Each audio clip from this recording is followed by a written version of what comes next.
अस्सलाम वालेकुम, कैसे हैं आप सब। दुआ है आप सब खैरियत से होंगे और देख रहे होंगे कुकिंग में सबा। आज हम बना रहे हैं खीर और इसके लिए मैंने आधा कप चीनी ली है, 1/3 कप चावल लिए, उनको 1 घंटा भिगो के मैंने उसको बारीक पीस लिया है। बहुत बारीक भी नहीं है और बहुत मोटा भी नहीं, दरमियाना सिर पे पीस लिया है। 6 इलायची है, उसका पाउडर बना लिया है। 25 ग्राम पिस्ते हैं और 25 ग्राम बादाम है, उनको मैंने बारीक काट लिया है। 1 किलो दूध मैंने गर्म होने रख दिया था। तो आइए इसकी कुकिंग शुरू करते हैं। देखिए मैंने 1 किलो दूध गर्म होने रख दिया था, ये अच्छा पक्के गाढ़ा हो गया है। और सबसे पहले हम इसमें इलायची का पाउडर डालेंगे। मैं यहाँ 2-3 छिलके डाल रही हूँ, आपकी मर्जी है, आप छिलके हटा के भी डाल सकते हैं पाउडर।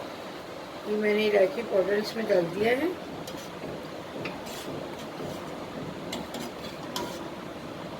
और अब मैं इसमें चीनी डालूंगी।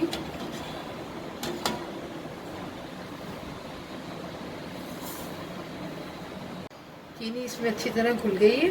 अब मैं इसमें चावल डालूंगी।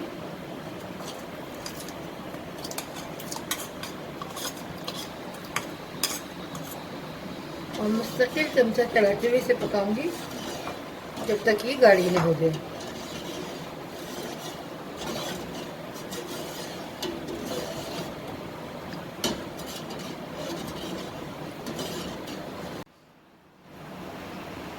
देखिए मैंने इसे मुस्तकिल चमचा चलाते हुए पकाया है और ये गाढ़ी हो गई है।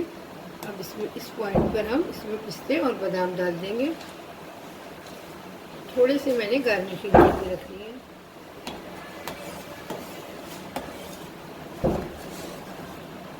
पाँच मिनट इसे और पकाएंगे ताकि ये और गाढ़ी हो जाए। फिर इसे डिश आउट करके आपको दिखाती हूँ।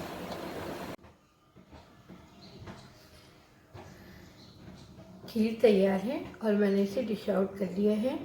बहुत मज़ेदार बनती है, बहुत आसान रेसिपी है, आप बनाइए। कुकिंग विद सबा को सब्सक्राइब कीजिए, लाइक कीजिए, मुझे दुआओं में याद रखिएगा। अपना बहुत ख्याल रखिएगा। अल्लाह हाफ़िज़।